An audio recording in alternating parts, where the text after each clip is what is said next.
There are songs that I am a fan of, but there are too Hmm many where I'm like, I don't think so, bro.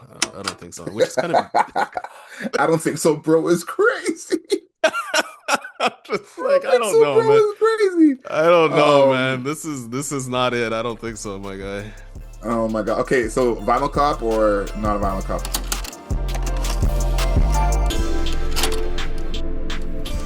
Good afternoon, beautiful people. This is another episode of Album Mode.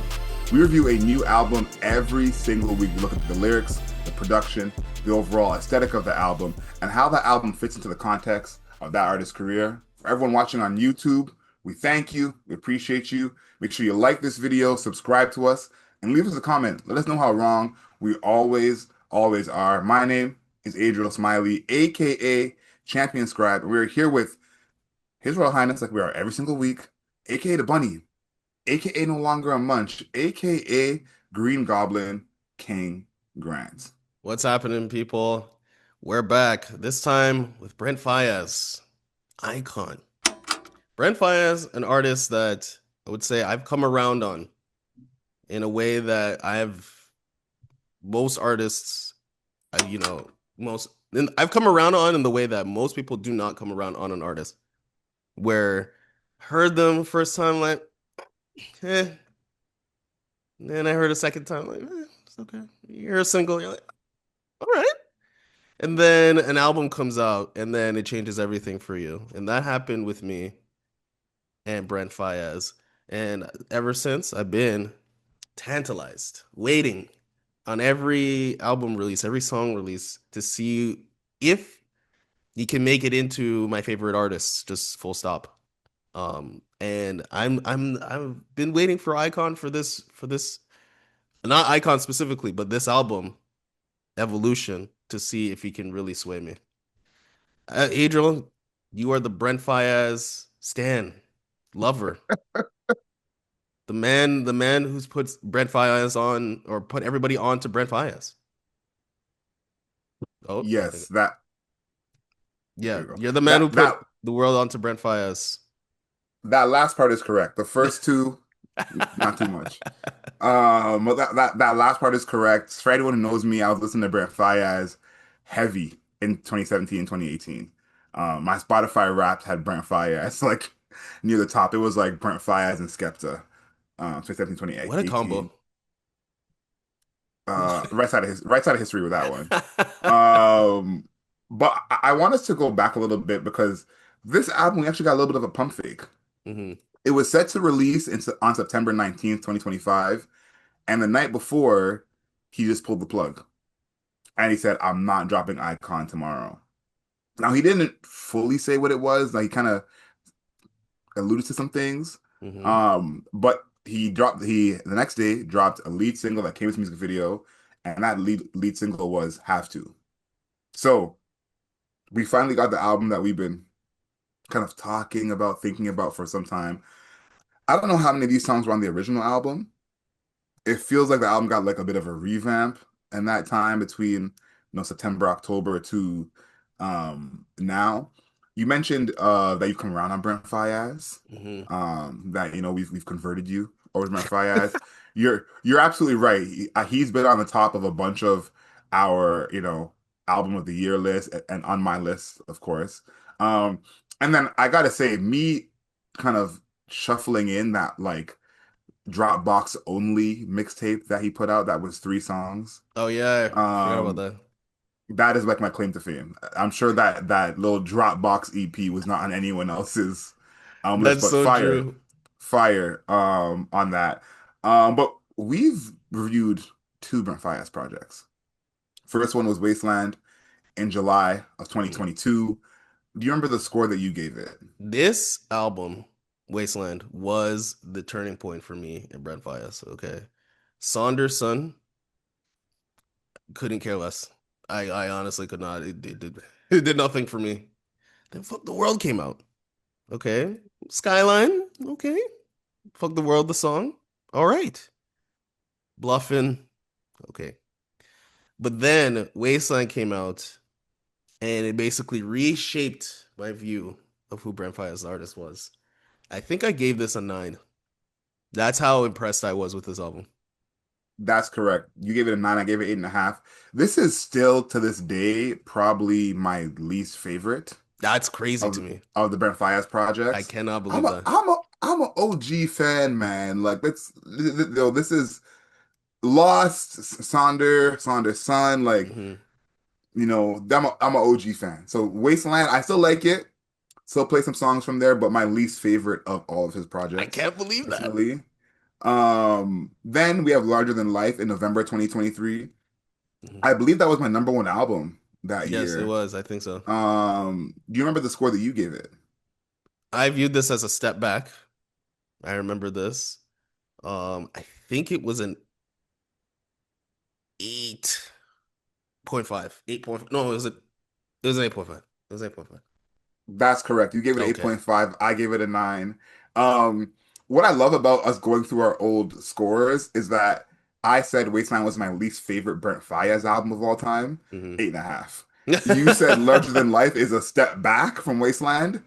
8.5. Yeah. So if you're new to Brent Faiyaz or new to us reviewing Brent Faiyaz, that lets you know the kind of air we have him in of Yeah, the albums that he puts out, how good he is. I agree. And I think, us if you were gonna do a review, if I was gonna do a review of like a Fuck the World or Saunderson, that is where you would see the evolution of how much I appreciate his music. Because Fuck the World would probably be like a 6 or something for me. Saunderson that would have been a DNF, maybe. Wow, It would have been wow. that'd have been a DNF. I don't think we've Fuck ever the done that, but I felt like it would. that that's kind of crazy. I'm not with you on that one. But I think Fuck the World is where everybody came in. Me too. I agree. That That was when a lot of people like they like, that and the Crew single. well, Crew Um, is like 3 years before that. So was I that? would say that, yeah, Crew is a Um, long time before Fuck the World. But okay. Crew is where I heard of Brent Faiyaz proper. I don't know if I've ever told this story on the podcast, but Okay. I was aware of Sonder, listening to Sonder. I thought, oh, they're cool. So, in the SoundCloud days. I heard him on Crew, never didn't put two and two together. Hmm. Did not do the math. And then Saunderson comes out a little bit later, and I'm like, this is such a coincidence. Could it be the same guy?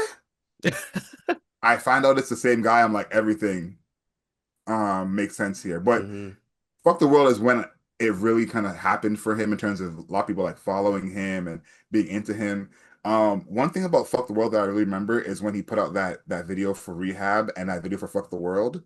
Those are the two where I was like, oh, people are aware. Okay, it's not just me. Yeah. So I love that. And then listen, my other claim to fame is that there are some women in the GTA area that have told me they cannot listen to Brent Faiyaz because it makes them think of me. Oh So wow. it means I've done my part. It means I've done my part. Um, Before we even get into the actual album itself, the producers on here had everyone kind of buzzing. And usually when someone puts out a track list or for an album, it's the features. Yep. All you see is like, oh, who's on this? Who's the feature? This album, no features, but you have some of the biggest, most prolific producers in pop music history.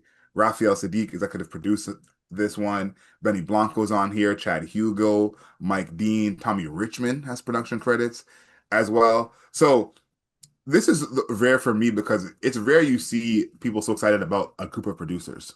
Yeah. Um, and I guess he has some of the I guess usuals like Paperboy Fabe as well. But people were very very excited when they saw the group of producers he had on this. Did that do anything for you in terms of your anticipation for the project? You know what? No, I'm gonna be honest with you, and I would say this is because these are producers that I don't believe worked on the previous work that I'm really appreciative of when it comes to Brent Faiyaz. Like people like Benny Blanco. Benny Blanco is like a pop hit maker. So when I saw him on a Brent Faiyaz song, I'm like, I don't know if this is gonna work. Just to be honest with you, like just his style of production. Maybe Chad Hugo, that makes sense to me. Brent Faiyaz exists in my head. He exists in that space, that production space. I don't even know how to fully describe that, but that works for me. Or even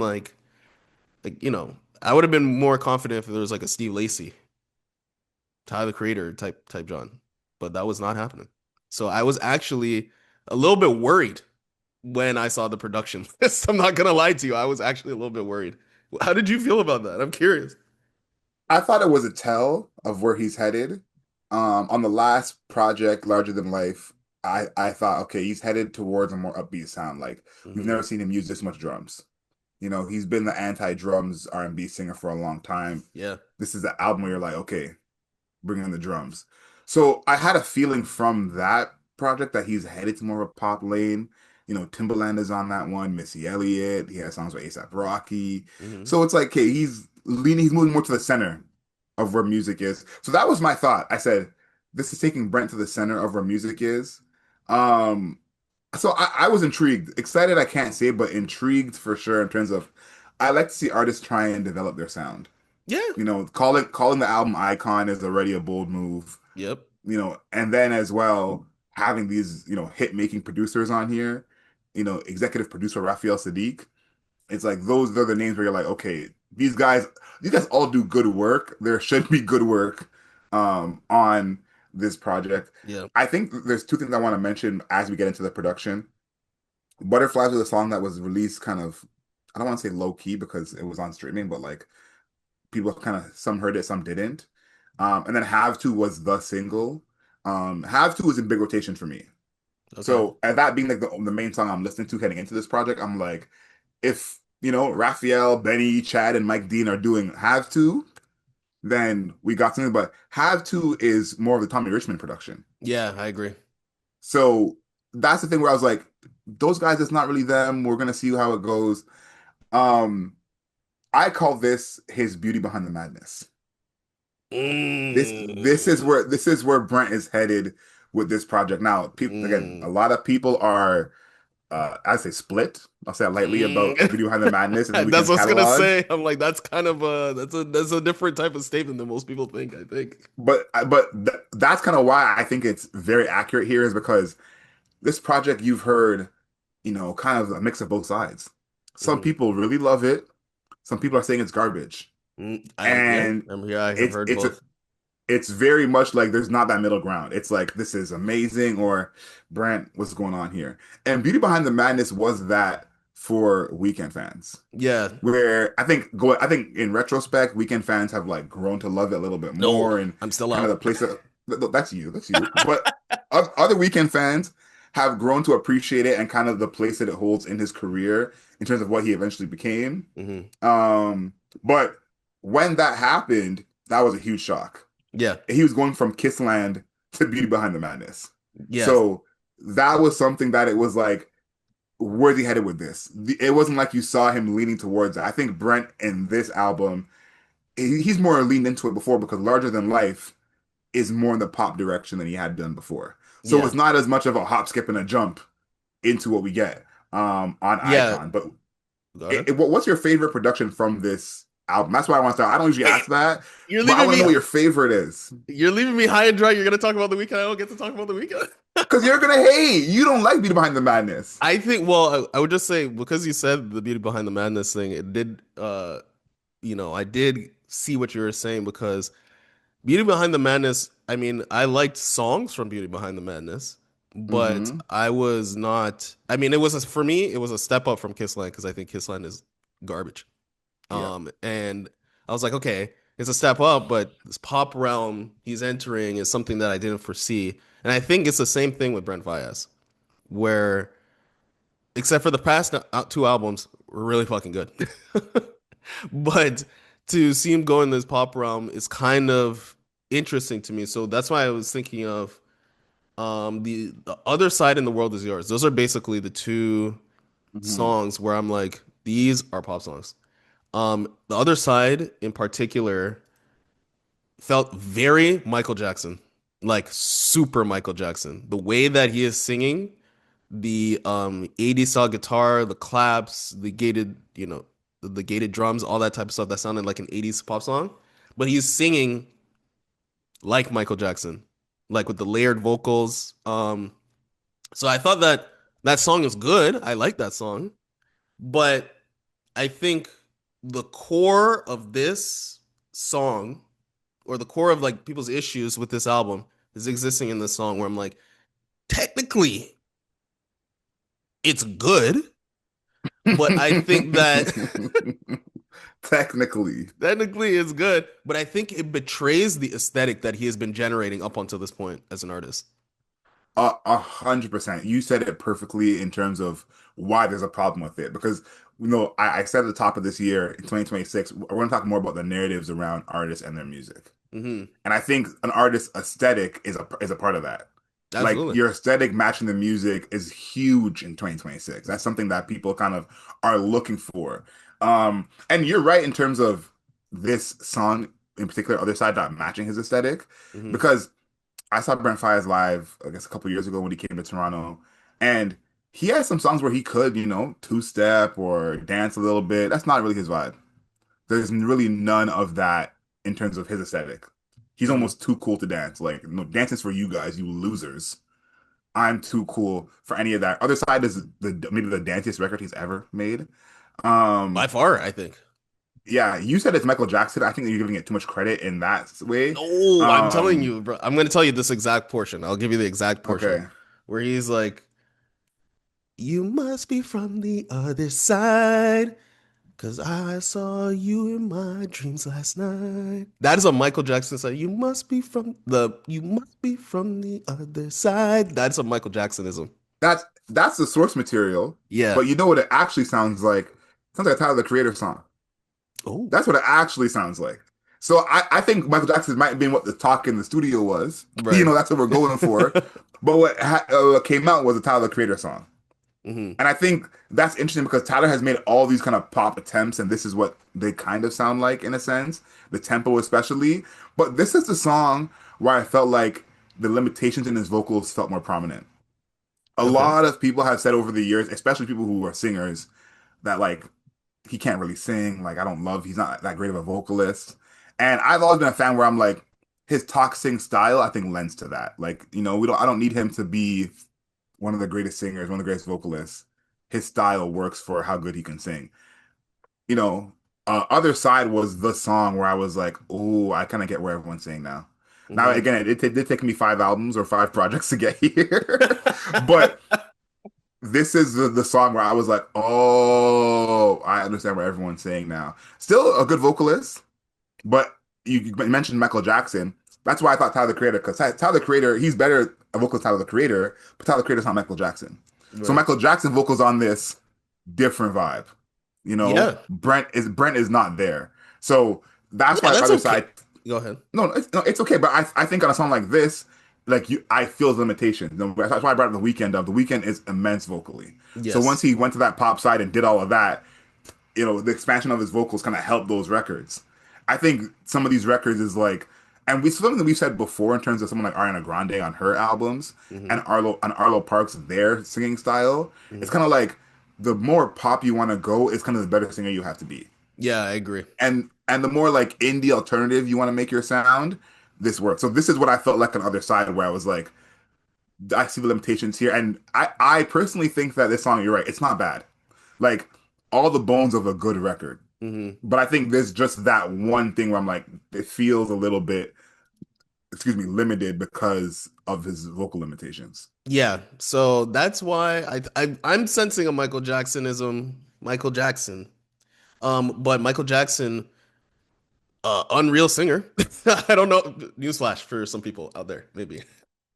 Michael Jackson, pretty good at singing. He's okay. Right? So I think if you're going to, I think we talked about this before. Is like if you're gonna imitate the master, it's it's hard. Like we went over this with Tommy Richmond, right? Where Tommy Richmond's music is also Michael Jackson influenced big time. It's like if you're gonna imitate the master, you got to take it somewhere, or because he's the master for a reason. You know what I mean? So I Hmm. think that the other side is like that. The other song that I want to bring up, and I promise later I'll bring up the songs that I do like, but we're already in this we're already in this space. Um, The World Is Yours, which is another one where I'm like, the song is fine. This one is, I would say, is noticeably worse. But I'm like, again, the aesthetic choice is like broken because like it's almost like a fairy. This is almost like a Janet Jackson song, to be honest. It's like a fairy tale.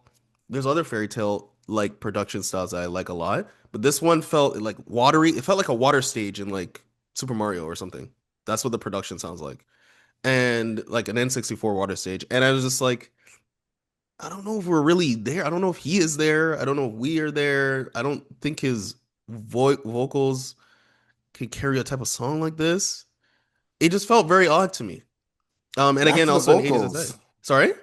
Back to the vocals. Yeah.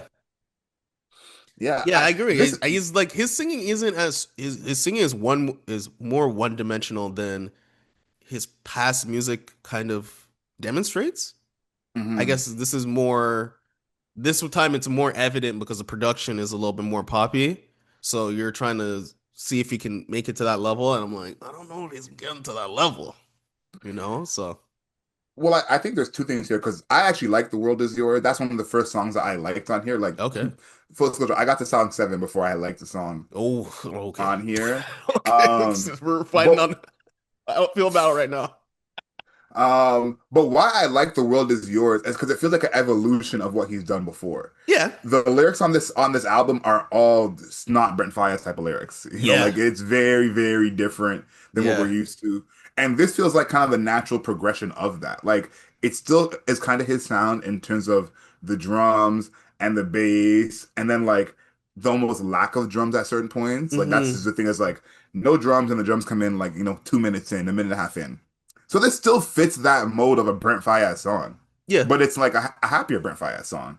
It's a less toxic Yeah. Brent Faiyaz song. So I think Yeah. what you're saying is like the actual production fits the lyrics on this one, where those kind of like synth and keys at the beginning that are like very like joyful and hopeful. It's like, oh, like you're happy, Brent. Like you like this girl. Like you know what I mean? Like so I think that that's why I like The World Is Yours because this feels like the first time on the album that it's like OG Brent production, but maybe like a little bit revamped.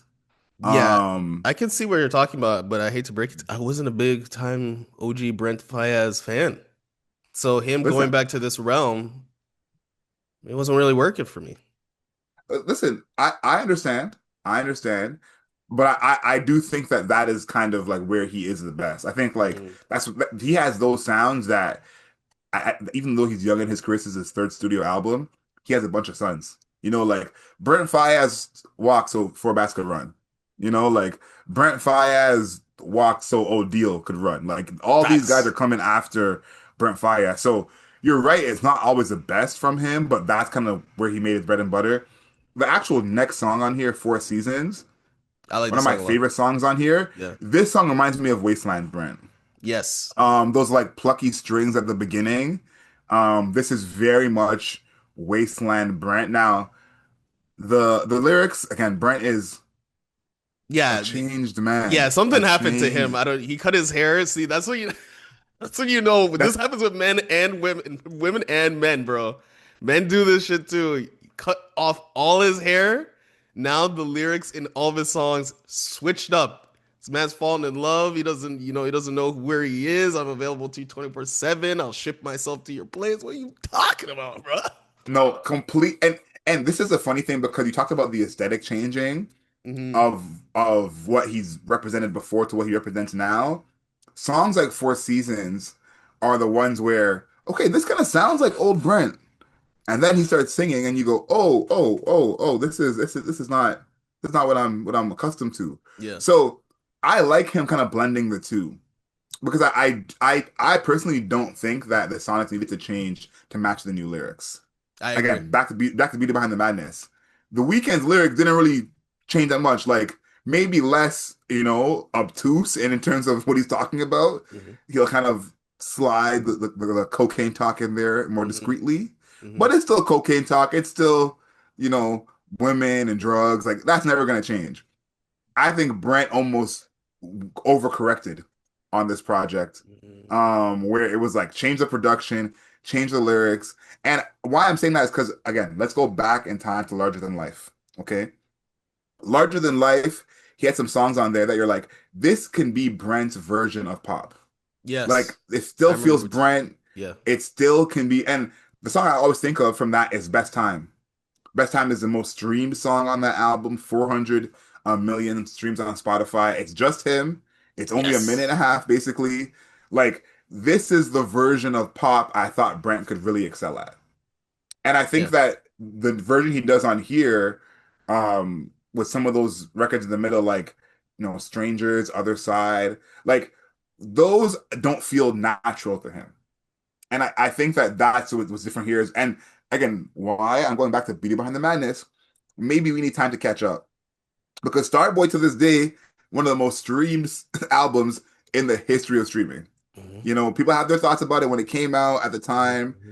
but that's where he kind of like honed what his sound would become Yes. the next 3, 4 albums. So Yes. maybe this is that for Brent. That's why I want to give him a little bit of leeway here, because Ooh. maybe this is his behind that's where, okay, these songs are good in theory. You're trying to go for the Michael Jackson thing. You got to find your own way to do it. You got to find your lane to do it, because Can't Feel My Face felt like a more generic pop song. Still a great Yes. song, Yeah. but that was not like only The Weeknd can do this. I agree. Was not that energy at all. Starboy felt more like, he's been the one working with Daft Punk in that way. Like, that's like, okay, this is your lane. You Hmm. and as you go forward to his career, more stuff sounds like Starboy than like Can't Feel My Face. Yep. So I think on this album, and that's my last note for production, because again, I'm kind of uninspired by the production on here. Wow. But I think that this is where maybe Brent is finding out his middle ground of going into the pop lane, because I think, again, you can't imitate who's done it before. We've talked about it on a bunch of projects where we're like, Ariana Grande, this is a Mariah Carey song, you know, Hmm. or Harry Styles, still Justin Timberlake song. Like, we've talked about the attempts people make at just recreating a song that they like already. Brent is doing some of that on this project, and that's never been him in his whole career. So Yeah. that's kind of why I want to give him some grace of like, you making this attempt is not just new for the sonics and aesthetic you've created, but just as a musician as a whole. Okay, I could see what you're talking about. These are more sketches for the finished drawings or finished paintings in the future. I could see that. I think Four Seasons is my favorite song from the album because it does harken to the Wasteland days. And we're talking about, these songs kind of or songs can kind of sound like previous artists or something like that. This song made me realize, I mean, it's not like this now, but there was a period in time where this Wasteland era of Brent Faiyaz and Positions era Ariana Grande was actually overlapping in production style, where it's like, again, that fairy tale. And I remember saying that on the Ariana Grande review that we did, like there's like a Disney fairy Mm-hmm. tale element to the strings, right? Where it's very like it's plucky and like there's like chimes and it makes you feel like you're in you're in a dreamland. And I think that Four Seasons is a great example of that. And I love this sound for Brent Faiyaz. And I think he needs to find like a way to pull everybody else here, you know? He did it with Alicia Keys. Like so it's not like it's not somebody Mm. that needs to be brand new on the cutting edge, you know? Like he's been able to bring a legend into this space. He should be able to bring like Drake should be able to be pulled into his space. Why isn't that possible? You know what I mean? So I think him jumping out to try and recreate or draw these other influences from like the masters. We're talking. I said Michael Jackson, Janet Jackson in this review. Okay, the so the masters. these are the masters, right? So I'm just like I think he is making. You're right. The overcompensation thing is so true. I think you've been spot on this review. I'm not gonna lie to you because you're the things you're saying like the weekend. Uh, he has something that the weekend had to kind of venture out and fight for, where I think he can. Um, he doesn't really need to. It's like this particular sound was translating. I feel like he was already getting bigger, and then the thing the weekend did that I think Brent can do the opposite of is the weekend just kept the same lyrics and then kept changing the production, right? And then we were like, oh, it's so amazing. Look how transformative it is. Look how progressive it is. But it's like, if I read you the lyrics from After Hours and the lyrics from like Echoes of Silence, it would be that you would be confused on which came from which, right? Mm-hmm. but he has the vocal dexterity and the production ear to tell that he can make these transitions. And he's working with, you know, he's working with like electronic artists. Like he abandoned working with R&B producers and started working with electronic producers, right? Like Mike Dean, Daft Punk, right? At the Hmm. beginning, he was talking with like Elangelo, you know? So yeah, so he was making that transition. Where as Brent Faiyaz, I feel like you can do the opposite. We've talked about this before, where one thing has to change. Either the lyrics have to change eventually, like change in some sort of way, or the production has to change. And I'm like, I don't think his production has to change at all. He has a distinct sound. Nobody else is in his lane. He could have just done what he did with Four Seasons. That's why I'm saying here on Four Seasons, because I'm flipping to the lyrics basically now, Hmm. where he says, here, I'm here 365. You said you won't blame it on me, and I won't blame it on you. I've been in my feelings in the nighttime. What? When is Brett Fires ever saying this? And started saying things that ain't true. Okay. I know I wasn't perfect, babe. Don't know why I expected perfect, babe. When I know I hurt you, babe. What? Where is this emotion coming from? I still wanted virtue. It's already been done. Took too long, but can you come over and right these wrongs? What are we talking about? Who is this man? Right? So I think that the production could have stayed the same, and we just be looking here at the song and be like, "Yo, what the fuck happened to this guy? Like something just changed in his life, you know?" So I think that he's made a little bit of a misstep. I think when it comes to everything overall. That's why I was talking about the aesthetics as well. Yeah, I don't think you're completely wrong in that, but I guess I had more of an understanding because, we remember we talked about this maybe 2 years ago now about who's bigger between Brent Faiyaz and Party Next Door. Hmm. And you were saying Brent Faiyaz, and I said Brent Faiyaz has never been on, commercial pop urban radio the way Party Next Door has. And he Right. still hasn't. He's popular online, Yeah. popular on streaming platforms, but he's never quite made it to radio in that same way. And I thought that Larger Than Life had two or three songs that would have broken him through in that way, just sonically. Hmm. Now that didn't happen, so maybe this is like, okay, we got to do it at some point. We got to find a way because I think that is the part of their career for artists like Brett Faiyaz that's like the missing piece. Yeah. I agree. And I think that He like needs his Grammy all the moment, basically. yeah, and all these great songs. Because here's the thing, I think The Weeknd was probably respected more musically Yep. before Starboy. Like it's not like people were saying he wasn't respected musically. He was Hmm. respected musically. He was considered one of the faces of that new version of R&B and Hmm. influencing everybody. Hmm. So Brent Faiyaz is there. People know he's amazing. He's brought Drake into his world and had a good song with Drake. He's brought Tyler into his world, a song with Tyler. Like he's done it with the people, but he hasn't for himself gotten that quote unquote, official pop hits. Yeah. So I understand the attempts in this. And I go back to thinking he I'm needs not to do it in begrudging his him the own way. mentality to take the jump. Mhm. I'm not begrudging that, but I'm just saying it's not working. Like that's the thing that No, I agree with that part. I agree with that part. like But I get it, but I'm just like this didn't work. You know, yeah. I'm just saying that it's not working. I think even a song like Wrong Faces, like I like that Mhm. song a Oh lot. yes, I like that yes. song a lot, right? I feel like what you're talking about, I totally understand. Like an artist or an artist's career, this is like, we'll compare it to sports as we always do. It's like all-star, all NBA, won the slam dunk competition, average 25 points a game, never won a championship. And you're just there stewing and stewing and stewing and stewing and trying to figure out how do I take it to that next level? Do I go to a different team? Do I need to bring people here? Like it sounds literally like the exact same thing as an artist, Mhm. right? And then you're like, okay, I'm gonna go to a different team in free agency, right? The best example of this is like Damian Lillard, basically, right? He's Yep. basically Damian Lillard, where it's like I've been here doing all this stuff for all this time. Everybody recognizes me. Everybody gives me my respect, my praise, all that type of stuff. But I've never won the championship, and I want that. I want that. I want that like last crowning moment for me. And he went to the Bucks, and it ended in literal disaster. Like it was, and now he's back in Portland. And I think that's the exact same thing that's about to happen right now. I think that's gonna happen with him. Yeah, 'cause I think what he has with his audience and his career is the attention. Yeah. People are excited for a Brent Faiyaz project. It's like when Brent comes out, we know it's going to be good. He has that excitement, but this album, I don't think he capitalized.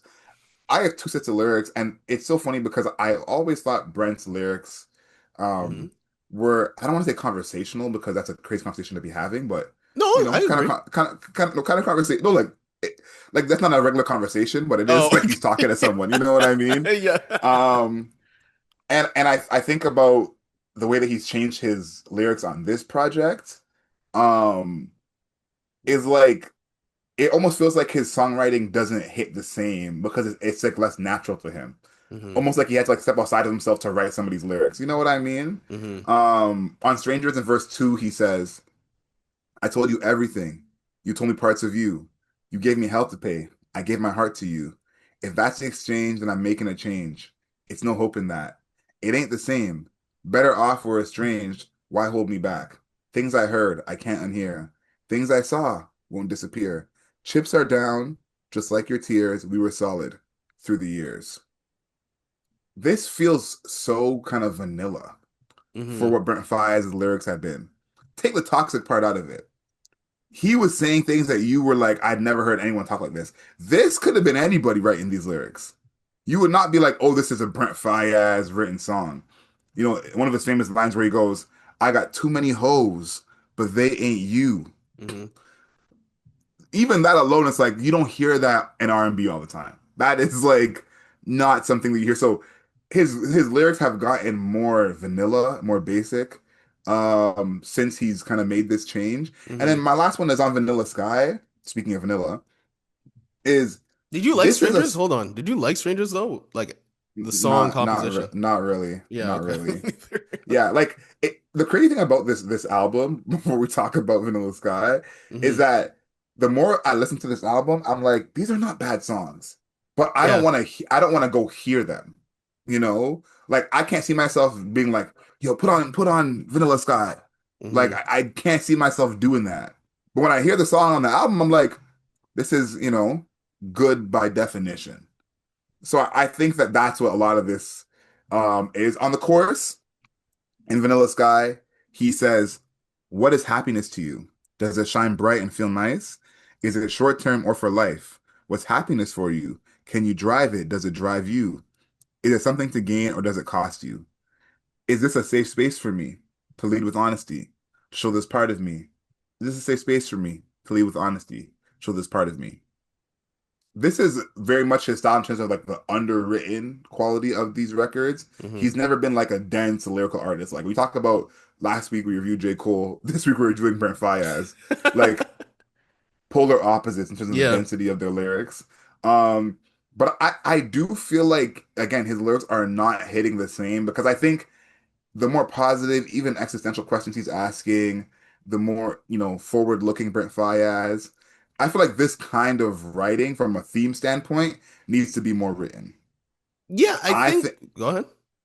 I think that before when it was a little more like shock value or more conversational, that can be less quote unquote written. Right. This style, I think, needs a little more polishing.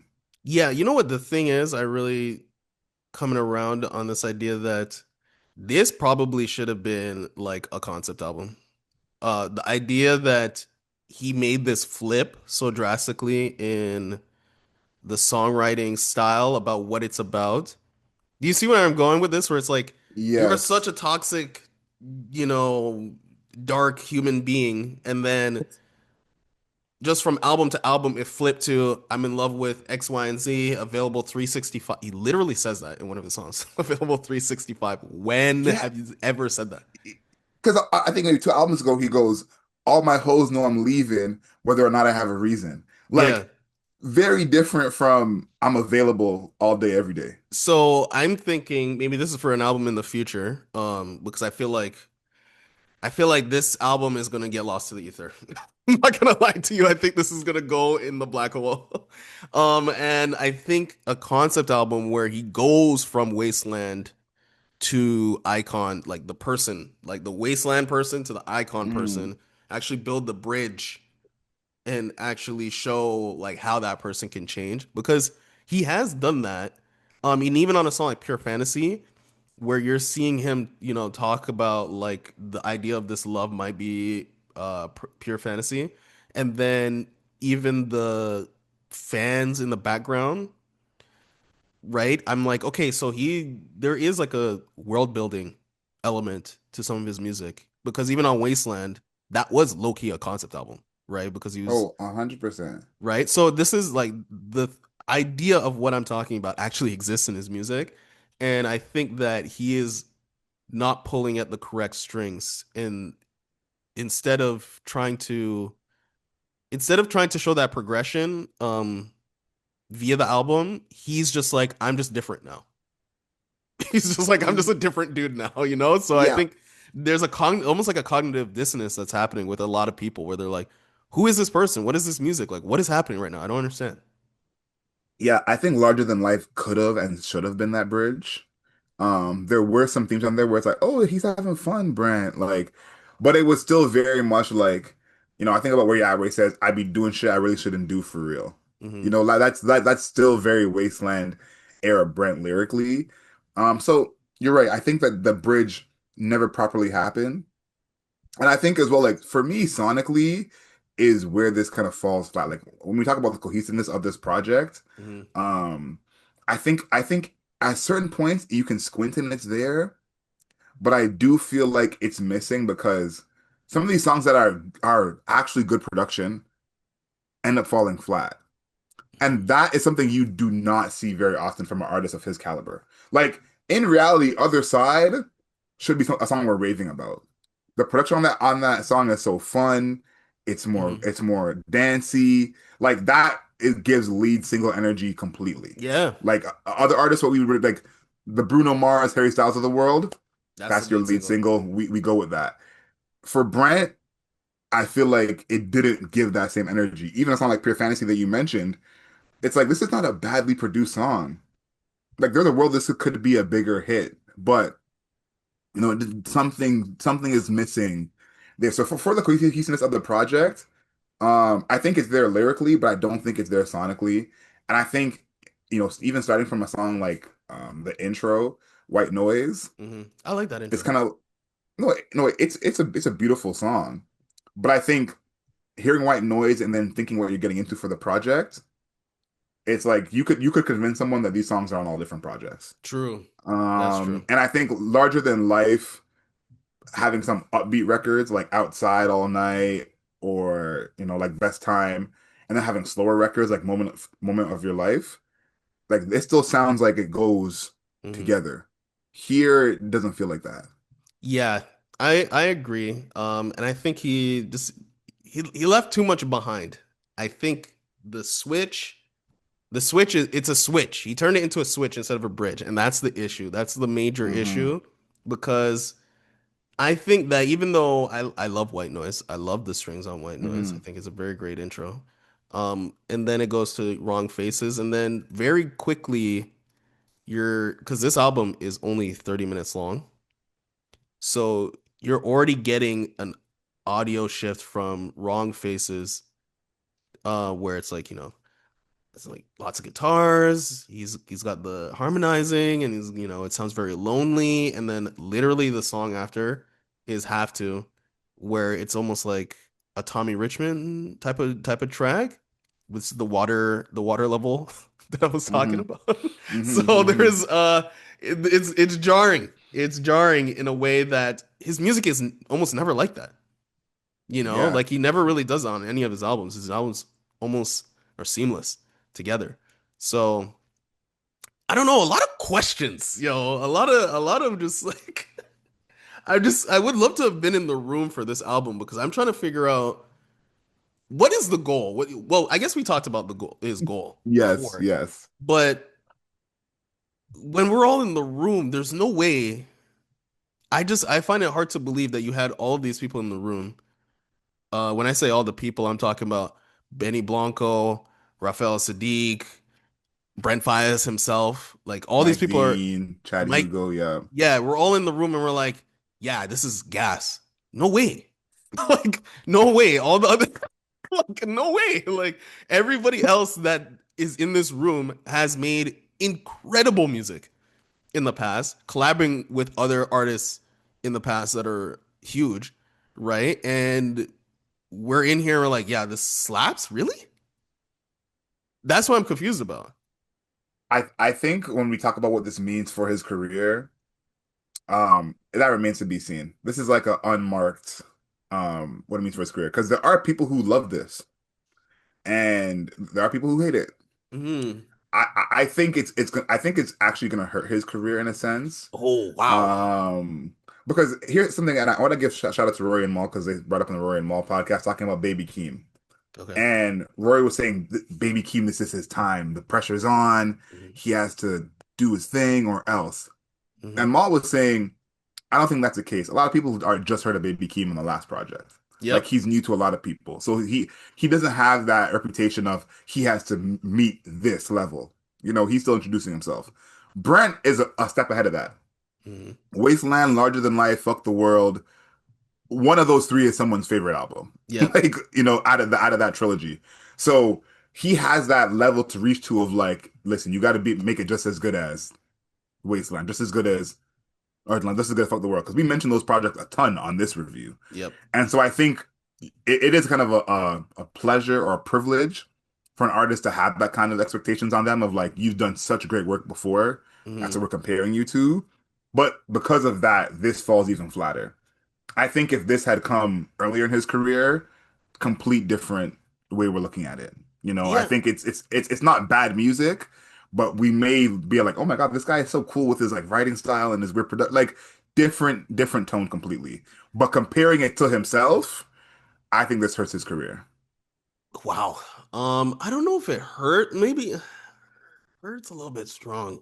I think that it I think it kind of plateaued it in a little bit.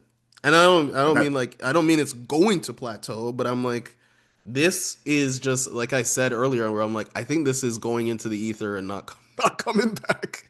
Like how is that not hurting though? Because Bray has been someone who, since you've been a fan, yeah. has been ascending with every project. Hmm. And even just his cachet of who he is as a celebrity has been Hmm. ascending. Hmm. So how does that not hurt it? Like, what's your explanation for like you're saying it plateaus him right now? It's gonna basically disintegrate into the ether. How is that not hurting his career? I think because even the artists that we talked about on this pod, they've all had albums where they were not very good. Or we were like, it's okay. And I think he has been progressing upwards for 6 full years now, because Fuck the World came out in Hmm 2020. So there isn't like that's why I'm like, he's been climbing and climbing and climbing, cult fan base, right? Respect from the peers, respect from the industry, right? So Brent Faiyaz is for real. The only reason why you wouldn't like Brent Faiyaz is like you're not an R&B fan or you just don't know who he is, right? So he's gonna have like it's okay to miss. Drake be missing sometimes. The weekend missed a couple of times. I told you Kiss Line was trash. Like Well, I've been saying this. before we get into like the vinyl cop and the no skips, why I think he's different from those two is the commercial success. Hmm. And those guys, they can miss. It's still going number one, two, and three. Right. I think Brent Faiyaz will have some success with this project because there is that hype, but is there going to be a best time that does 400 million streams? I don't really see that. Now, again, I could be wrong, and I hope that I am, but I think that's the difference. Is if the album is not good, you have that commercial success that everyone can kind of point to of he's still popping. You know, Yeah. we talk about it all the time with Harry Styles when the album both gave it a three, but he got like two hits, so Yeah, that's so two he's hits is still good. enough. He's good. Brent is not that artist. Right. So I think Brent's reputation is more based on the quality of the music and being like, Mhm. okay, the music is still good. So that's more why I'm saying it's hurt is I think he'll go number one. It feels like that's gonna be the case. Oh, Um, hmm. he was number one a few days ago over J. Cole. Okay. Oh, okay. So I think he'll still go number one. I don't know how big the numbers will be, Hmm. but I don't see any songs from this album kind of having a life of their own months down the road. I think this album will come out. People will say, what song is on the album again? And that will Yeah. kind of be what people say from this project. So for that, for him, is kind of a regression to me. I think I'm going to agree with a version of you that existed 30 minutes ago and say this is the album where it's kind of like Starboy, where we're picking at ideas. Oh, that kind of worked, that kind of worked, that kind of not so much, not so much. And then next album, we're just gonna see it all come together and then shoot off like a rocket. That's what I feel like is happening here. Just because I'm confident in his music making ability. The Hmm. past three projects, that's stellar work, you know, like here he's experiment. You can see obviously it's experimentation because the amount of Hmm. different genres he's going for is not typical of him. Like he doesn't really do that. And even in Larger Than Life, it was a little bit experimental in the sense that he's trying different things where it was very 90s influence, like very. So Yes. I'm seeing an artist trying to find what his next thing is. And I think he was like, let me see if I can hop in a Michael Jackson bag. And I'm like, you can jump in there, but the people that Don't live in get there, I don't know if they want you in there. You don't know? get too comfortable. Yeah, don't get too comfortable in there, right? So I think that going forward, I think this album is gonna be like, you know, everybody picks a couple of songs off of it, adds it to a playlist, and that's it. That's what I Hmm. really mean when I'm like, it's gonna get memory hold. But Hmm. I think this is the setup. I agree with 30 minutes ago, Adriel, saying this is the setup. I think that's what is happening for the next I project. would say this is more Beauty Behind the Madness than Starboy. Hmm. Because Beauty Behind the Madness was definitely more of those shots where you're like, okay, we don't need the Lana Del Rey song, but the Lana Del Rey song on Starboy is the better Lana Del Rey song. Yeah, You know? I still So didn't like I Starboy that much, but that's just that's no, no, just you me. didn't like it, but it's like some of the shots that were taken on Be Behind the Madness, he Hmm. retook them on Starboy and they were better. Yes, You know, and then he doesn't actually kind of get into that full bag, I would say, till After Hours, which is 4 years later. yeah. After Hours He has, was to me. you After know, Hours was like what you were trying to do with Starboy. He just ex literally exploded, broke the glass, and figured out what 100%. he wanted to do. But why I say he's a little bit ahead because, and again, we're comparing to the weekend almost too much in a sense, Hmm. but the weekend has Mind Your Melancholy in between Starboy and After Hours. Yeah, So it's like Brent I think will figure out his version of some of these more poppy songs but he kind of that did he's been that with. doing. Remember the Dropbox EP you're talking about? That was his Yeah, yeah. or is My Dear Melancholy? I think No, no, he's on I think he's on a similar trajectory as The Weeknd, but not at The Weeknd is literally the most popular artist on planet Earth. I don't know if anybody's looked at yes. his monthly listeners. Like he's literally number one. But I think he's on a similar trajectory. I think what you're talking about, what we're talking about, like even his starting point as the R&B artist, underground R&B Hmm. artist, alternative. What is this really? What is this type of music? Is this? Then the toxicity, but it's a different style. Nobody else can really do a style. Like it sounds very similar, right? Yeah, So I can't wait to see if Brent's gonna actually dance. I said this on this podcast a million times. Whoever wants to dance next, you can be the star. That's all okay, it is. Whichever one of you niggas won't dance, the stardom is there. And I'm being serious because the weekend is still not a good dancer. yeah, He's still yeah. He not a never got great there. dancer, but he said, I will dance. Yes, I will yes, actually do the thing. I'm not great at it, but I will do it. Brent has to have the will to say, okay, you know what? I'll learn. I'll uh-huh. do the steps. I'll get in shape. Like, will he do the thing? Here's the thing. Uh, if he was going to do that, he would have done that with Other Side. He would that would have been a single, and he would have been dancing in the music video. It's 2026, man. It's never too late. He could hit the stage like Offset, and all of a sudden it's choreography Yeah, on the Tonight Show. So when he cut his I'm hair, not. he looks less drastic as an artist. He looks very regular. Yes, yeah. It's a whole different look. Yeah. Um, I'm assuming this is not a no skips for you. Is that a safe assumption? Yeah, it's not a no skips. We talked about a lot of the songs that I wasn't a fan of. There are songs that I am a fan of, but there are too Hmm. mlike where I'm like, I don't think so, bro. I don't think so. Which is kind of I don't think so, bro. Is crazy. I'm just I don't like, I think don't so, know, bro. man. Is crazy. I don't know, man. Um. This is not it. I don't think so, my guy. Oh my God. Okay, so vinyl cop or not a vinyl cop for No, you? no, no, no. I have Wasteland on vinyl, I think. Yeah, you But do. You do. yeah, The, so the cover. How do you feel about the cover here? see, here's the thing. And I peeped this with the cover before the album or before I even listened to the music. I don't think I've ever seen a photo of him where he has a crucifix on his face, right? Not or maybe it has existed, but it's never been a prominent photo, right? And I'm like, "Oh, he's going reformed." Right? Like he's leaving hints for reform, being reformed Hmm. lyrically, right? Like what the music is going to be about, right? So I kind of booked that early that it was there was going to be a lyrical switch. So I think that in doing that with the album cover, I actually like the album cover because it kind of gives like a context clue into what is happening in this album. Do I think he's a born again Christian? Absolutely not.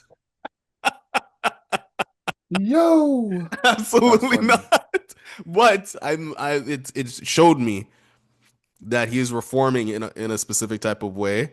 And I was like, okay, that's kind of interesting. I'm getting it from the cover. I see what's happening here. I feel like he doesn't have the confidence in the trim that you would expect him to, just because the photos of him without his hair a little bit scant, a little bit scant, you know. I think he's just like because he has a new era, he's just shown that, but it's not the same when he had the fro and I felt like I saw it everywhere he went, everything he did. Well, here's the thing, because the fro, the braids, back to the weekend again. If you want to play a drinking game with this podcast, every time I mention the weekend, take a drink, you'll be hammered by the time we Yeah. finish this podcast. But the weekend when he cut his hair for Starboy, that was like the lead thing in the video. You saw it like right away. It was like a thing. You're like, oh, the hair is gone. The hair is gone. Hmm. Like it was, you couldn't miss it. I think that there are probably Brent Faiyaz fans who don't know that he cut his hair. He's still Oh, recognized by the braids and the afro. right. He hasn't made that like big public thing where you see him without braids and you know that's him. Even when a lot of publications and things post about him online, they're still using pictures of him with the hair because that's what you recognize from him. Hmm. So I think this maybe that's part of this whole change is like, okay, people now can see me without the hair and still know that it's me. I think about the Weeknd cutting his hair. I think about Mario cutting his hair when he did Let Me Love You, and it was like a huge deal. So Brent hasn't done that in the same way. Like we've noticed as fans, of course, but I think the masses who may have known him on the periphery, they still think of the dude with the braids. Yeah, So and I think go that ahead. that's part of it. And I also want to point out, like the weekend after he cut his hair, it took him a while to figure out a hairstyle that actually worked for his head because that that Mm. fade was not working. He Yeah. had to grow it out to like this afro that looked solid on him. That actually looked pretty Mm. good. But yeah, so I think this is we're even talking about what he looks like is part of his aesthetic, right? And the thing we've been talking about this entire time, like this aesthetic change, I feel as though like it's just I needed more storytelling for the aesthetic Hmm. change for it to make sense all the way around because it's not connecting in the music, his persona, anything really. Like songwriting, like the aesthetic change is so drastic that it doesn't it's not connecting. Like it doesn't make any sense anymore. Like I feel like I'm talking about a different person right now. Yeah, but before we get to the score, the one thing I think that is a misstep in a sense from the promotion of this project is Hmm. that he's still trying to give mysterious. Hmm. And I think some of these records mixed with the aesthetic before, it's like, okay, like gotta turn the mystery down a little bit. Yeah, like turn the mystery down a tiny bit. And I think Hmm. like that's part of it where it's like I'm not saying you got to do like interviews and we got to see like you don't have to do all that. Like The Weeknd is a prime example of you don't Hmm. have to do that. Beyonce, Taylor Swift, all these people. But I think there's a version of like showing more of yourself that can be part of the bridge that you mentioned, where I don't think that was done. I think like the bridge into no, I'm healed now, I'm an adult, I cut my hair, whatever. Hmm. There's ways to have that bridge not just be in the music alone. You know, Yeah. it's kind of like we all found this out when we heard the album.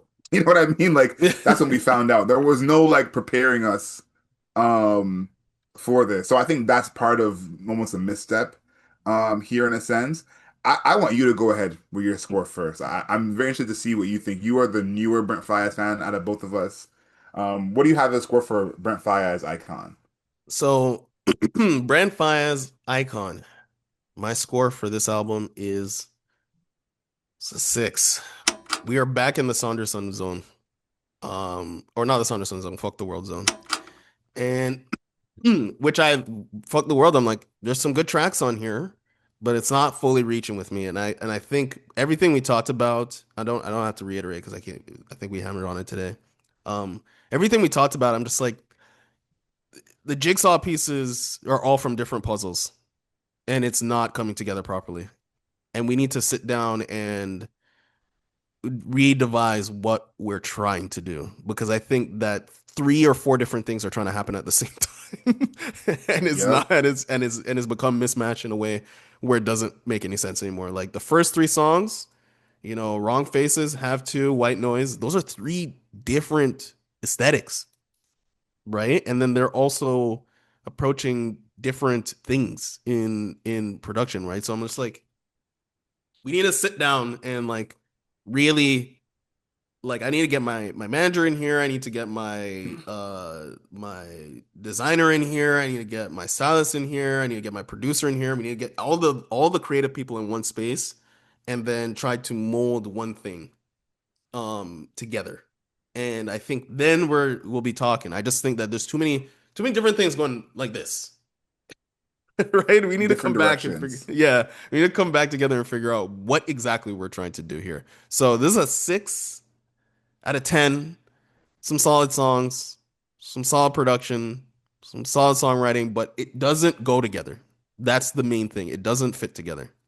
What are you thinking about for the score? I'm kind of scared to hear your score, not gonna lie. I feel like I've been trying to even even though he's your guy, not mine. I'm trying to like hold on a second. Like there's still some good things happening. Like hold on. Listen, we're actually in the same place. I also have this as a 6 out of 10. Okay. Um, this album is almost inoffensive. Like there are things that we don't like that don't work, but they're not bad. Right. We haven't had many things on this project where like this is just bad, like not good. Hmm. You know, maybe the one thing that could improve is like, his vocal, dexterity in a sense.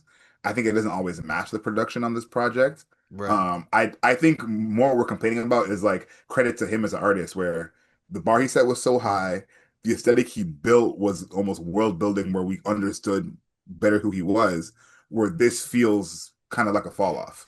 I think that had he been again an artist we'd never heard of before, we don't have any excited from him, no music from him, maybe look at this differently. And this Yeah, maybe maybe. feels a little different. So it's credit to him of what he's built before this project, but this one I think this is probably my least favorite project he's ever put out, I think, if I want to say like Wow. yeah, my least favorite project he's ever put out. Wow. So 6 out of 10 for me. Brent Faiyaz fans in the comments, what do you guys think? Okay, are we too low on this? Is this his greatest work?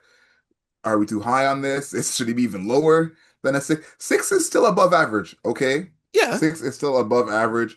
But I don't know what everyone thinks. Of course, find us on the interwebs, Album Mode Pod on Instagram, X, and TikTok. You can leave us a rating and a review on all your podcast platforms. 5 stars, thank you very much. Not a single star less. And then on YouTube, Album Mode. Subscribe to us, smash that like button, and then leave us a comment. Okay, let us know how wrong we are about Icon by Brent Faiyaz. And until next time, know yourself, know your worth. Later days.